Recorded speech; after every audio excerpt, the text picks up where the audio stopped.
কোরআন উত্তর দিয়ে দিল হুদাল লিন্নাসি ওয়া বাইনাতিম মিনাল হুদা ওয়াল ফুরকান। আল্লাহু আকবার বলেন। কোরআন বলতেছে আমি এই জন্য আসছি, এই পৃথিবীটা অন্ধকার,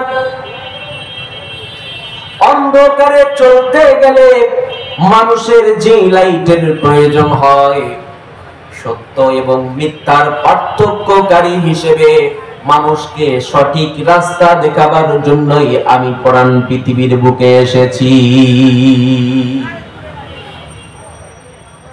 কোরআনুল কারীম সম্পর্কে আল্লাহ পাক রব্বুল আলামিন কোরআনুল কারীমের অন্য জায়গায় সুন্দরভাবে বলে দিলেন, وَإِذَا قُرِئَ الْقُرْآنُ فَاسْتَمِعُوا لَهُ وَأَنصِتُوا لَعَلَّكُمْ تُرْحَمُونَ। আল্লাহ পাক রব্বুল আলামিন জানিয়ে দিলেন, কোরআনটাকে আমি নাজিল করে দিলাম।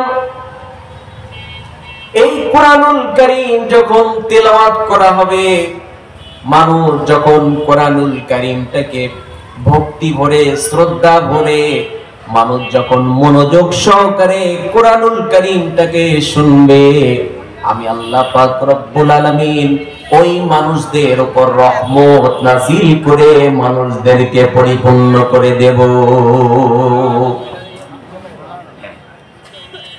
কোরআন শুনলে রহমত নাযিল হবে, এটা আমরা জানলাম। যদি কোরআনটাকে না শুনি তাহলে লাভটা কি, ক্ষতিটা কি?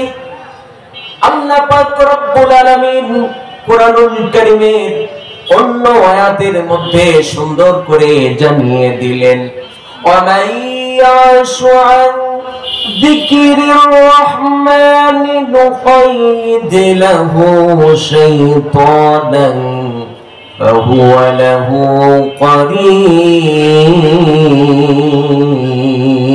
আল্লাহু আকবার বলেন। আল্লাহ পাক রব্বুল আলামিন জানিয়ে দিলেন, যেই মজলিসে কোরআনুল কারীমের আলোচনা হবে, অহংকারের বসে দাম্ভিকতা ভরে কোরআনুল কারীম থেকে যারা মুখটাকে ফিরিয়ে দেয়, এদের বন্ধু আল্লাহ হতে পারে না, এদের বন্ধু হয়ে যায় শয়তান। তাহলে বলেন, কোরআনুল কারীমটাকে যদি না শুনে তাহলে এদের বন্ধু কে হয়? কে হয়? একটু আওয়াজ দিয়ে বলেন, বন্ধু হয় কে?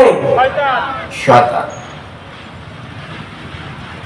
কোরআন শুনলে আর কোনো ফায়দা আছে নাকি? কোরআনুল কারীমটাকে প্রশ্ন করা হলো। কোরআনুল কারীম সুন্দর করে জানিয়ে দিলেন। কোরআনুল কারীমের মধ্যে আল্লাহ পাক রব্বুল আলামিন সুন্দর করে জানিয়ে দিলেন, ওয়া ইযা তুলিয়াত আলাইহিম আয়াতুহু যাদাতুহুম ঈমানান ওয়া আলা রাব্বিহিম ইয়াতাওয়াক্কালুন। আল্লাহ পাক রব্বুল আলামিন জানিয়ে দিলেন, যখন কোরআনের আলোচনা করা হবে, কোরআনুল কারীম থেকে যখন বর্ণনা করা হবে, ঈমানদারেরা যখন কোরআনুল কারীমটাকে শুনবে, আল্লাহ পাক রব্বুল আলামিন যারা কোরআনুল কারীমটাকে শুনবে, কোরআন শোনা মাত্রই যারা মুমিন বান্দা হবে, এদের ঈমান বৃদ্ধি হয়ে যাবে। জোরে বলেন সুবহানাল্লাহ। কোরআনুল কারীম পৃথিবীর বুকে এমন একটি গ্রন্থ, কোরআনুল কারীম শুরুর দিকেই সুন্দর করে জানিয়ে দিলেন, যালিকাল কিতাবু লা রাইবা ফীহি হুদাল লিল মুত্তাকিন।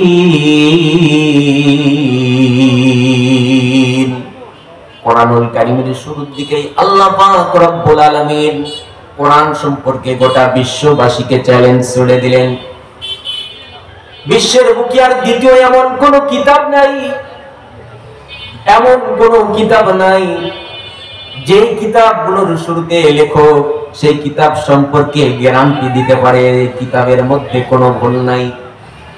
আছে? কোরআনুল কারীমটাকে যিনি নাযিল করে দিলেন, কোরআনের শুরুতেই গ্যারান্টি দিয়ে দিলেন এমন একটি কিতাবকে আমি নাযিল করলাম, এই কিতাবের মধ্যে কোনো ভুল ত্রুটি তো নেই, এমনকি কোনো সন্দেহ মাত্র নেই। আল্লাহ পাক রব্বুল আলামিন কুরআনুল কারীম সম্পর্কে আরো সুন্দর করে জানিয়ে দিলেন, এমন একটি কিতাবকে আমি নাযিল করে দিলাম, এই কিতাব কিয়ামত পর্যন্ত এটা আলোর মতো, দীপ্তির মতো, সূর্যের মতো জ্বলজ্বল করে জ্বলতে থাকবে। কিয়ামত পর্যন্ত যতবার এই কোরআনের বিপক্ষে মানুষ ষড়যন্ত্র করবে ততবার তারা বিফল হবে। কোরআনুল কারীম কিয়ামত পর্যন্ত থাকবে। কোরআনের এই উজ্জ্বল দীপ্তবাতি এটা নিভানো কোনো মানুষের পক্ষে সম্ভব হবে না। আল্লাহ পাক রব্বুল আলামিন জানিয়ে দিলেন, ইউরিদুনা লিউতফিউ নূরাল্লাহি বিআফওয়াহিহিম ওয়াল্লাহু মুতিম্মু নূরিহি ওয়ালাউ কারিহাল কাফিরুন। আল্লাহ পাক রব্বুল আলামিন সুন্দর করে জানিয়ে দিলেন, কাফিররা তাদের মুখের ফুৎকার দিয়ে আমার এই নূরকে নিভিয়ে দিতে চায়, কিন্তু তারা সক্ষম হবে না, তারা সফল হতে পারবে না। তার কারণ হলো কিয়ামত পর্যন্ত আমি আমার নূরকে পূর্ণতা দান করতে থাকব। আল্লাহ পাক রব্বুল আলামিন এই সম্পর্কে অন্য একটি আয়াতের মধ্যে সুন্দর করে জানিয়ে দিলেন, ইন্না নাহনু নাযালনা যিকরা ওয়া ইন্না লাহু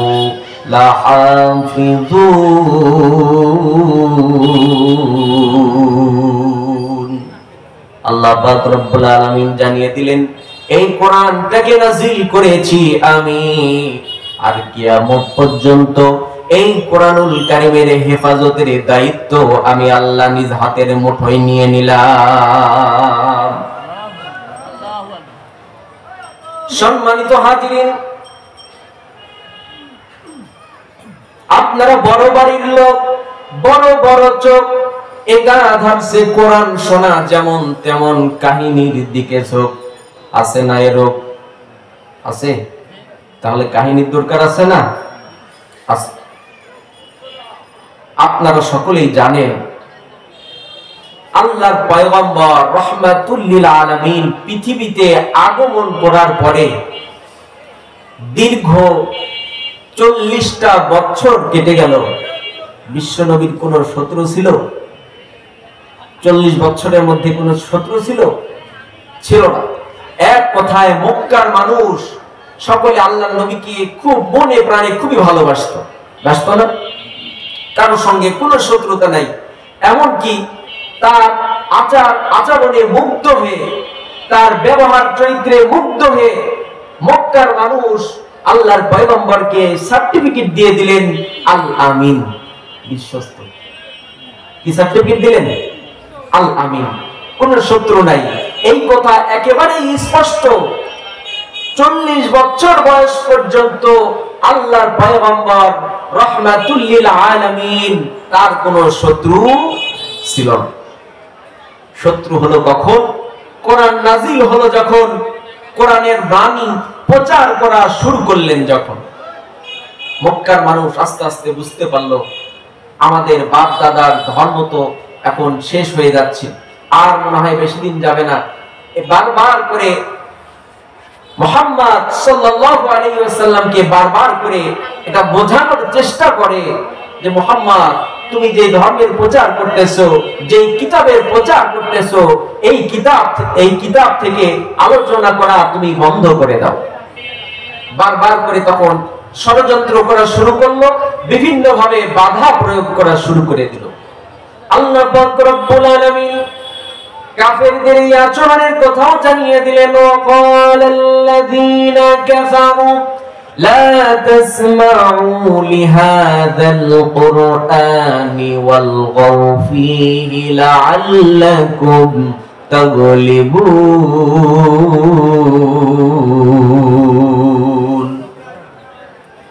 আল্লাহ পাক রব্বুল আলামিন জানিয়ে দিলেন, আল্লাহর পয়গম্বর রাহমাতুল লিল আলামিন যখন কোরআনুল কারীম থেকে আলোচনা করবে, কাফেররা তখন একে অপরকে ডাক দিয়ে বলে, মুহাম্মদ যেই জায়গাতে কোরআনুল কারীম তেলাওয়াত করবে, মুহাম্মদ যখন কোরআন তেলাওয়াত করে শুরু করবে, তোমরা সকলেই মিলে সেই জায়গাতে যাবে, হট্টগোল তৈরি করবে, মারামারি শুরু করে দেবে। এতে করে এই জন্য করবে যাতে করে তারা সফল হতে না পারে, আমরা যেন সফল হতে পারি। আল্লাহ পাক রব্বুল আলামিন কোরআনটাকে নাযিল করার পরে তার নবীকে সুন্দর করে জানিয়ে দিলেন, ওয়া আনযির আশীরাতাকাল আকরাবিন।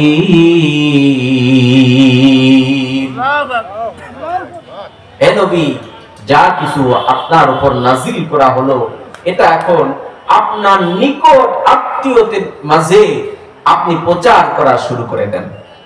কে বলতেছেন? আল্লাহ পাক বলতেছেন, যা কিছু নাযিল করা হলো, এখন তিলাওয়াতের দিন শেষ, আপনি এইবার আপনার নিকট আত্মীয় যারা আসে সকলের মাঝে আপনি কোরআনের দাওয়াত দেওয়া শুরু করে দেন।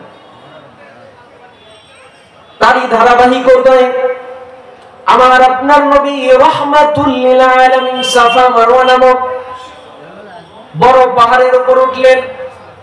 মক্কার মানুষদেরকে উদ্দেশ্য করে ইয়া সাব্বাহ বলে ডাক দিতে লাগলেন। মক্কার সমস্ত মানুষ একত্রিত হয়ে গেল।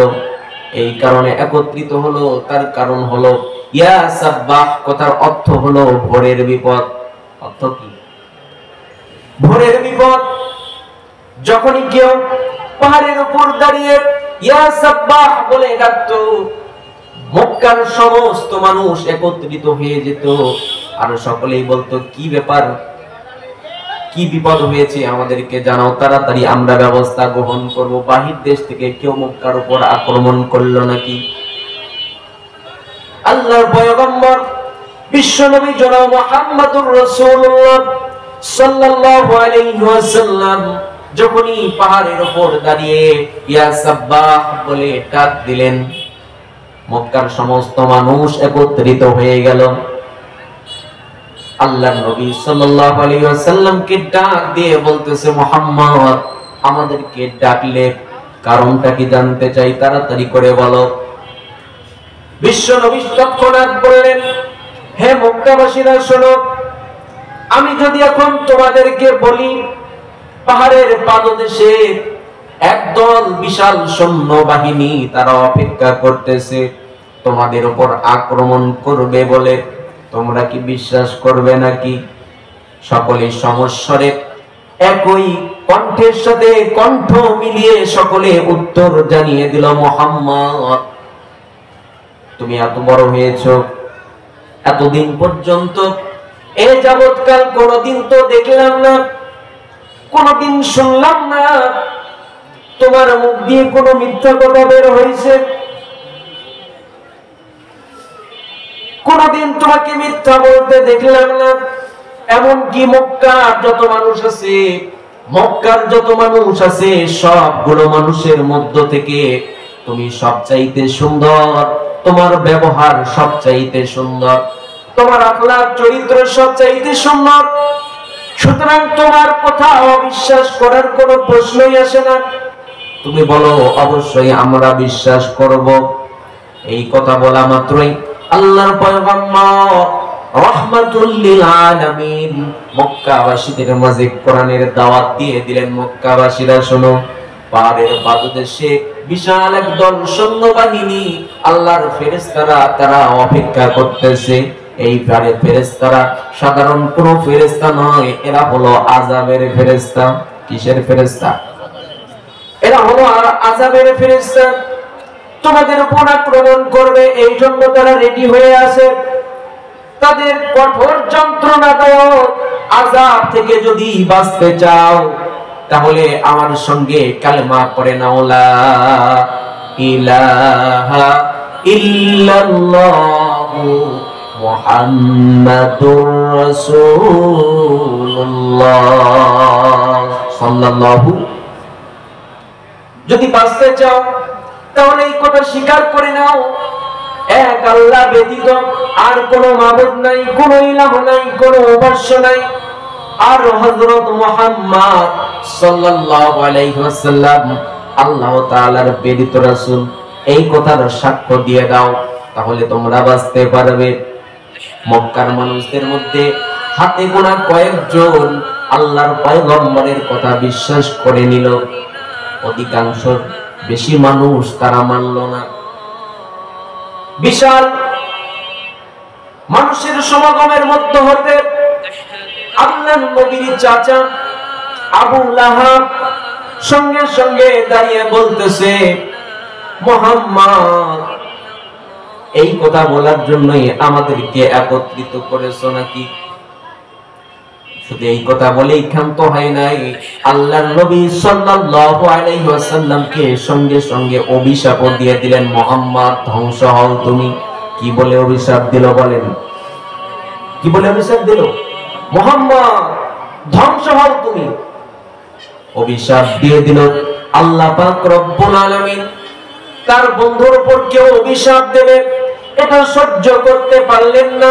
সঙ্গে সঙ্গে আমাদের সকলের পরিচিত একটি সূরা অনেকেরই জানা আছে, আল্লাহ পাক রব্বুল আলামিন আবু লাহাবের অভিশাপের উপর অভিশাপ পাল্টা অভিশাপ দিয়ে কোরআনুল কারীমের একটি সূরা নাযিল করে দিলেন। সূরা লাহাব যারা পারেন আমার সঙ্গে পড়েন, তাব্বাত ইয়াদা আবি লাহাবি ওয়া তাব মা আগনা আনহু মালুহু ওয়া মা কাসাব সায়াসলা নারান যাতা লাহাবি ওয়া ইমরাআতুহু হাম্মালাতাল হাতাব ফি জিদিহা হাবলুম মিন মাসাদ। আল্লাহ পাক রব্বুল আলামিন সূরা লাহাব নাযিল করে দিয়ে আবু লাহাবের অভিশাপের প্রতিউত্তর দিয়ে দিলেন। আল্লাহ পাক জানিয়ে দিলেন, তাব্বাত ইয়াদা ধ্বংস হোক আবু লাহাবের দুই হস্তদ্বয়, দুই হাত, কয় হাত? দুই হাত। ধ্বংস হোক আবু লাহাবের দুই হস্তদ্বয়, মা আগনা আনহু মালুহু ওয়া মা কাসাব, এবং ধ্বংস হোক সে নিজেও। শুধু হাতই ধ্বংস না, আবু লাহাব সে নিজেও ধ্বংস হোক। এই কথা বলতেছেন কে? আল্লাহ। আল্লাহ পাক রব্বুল আলামিন জানিয়ে দিলেন, ধ্বংস হোক আবু লাহাবের দুই হস্তদ্বয়, ধ্বংস হোক সে নিজেও।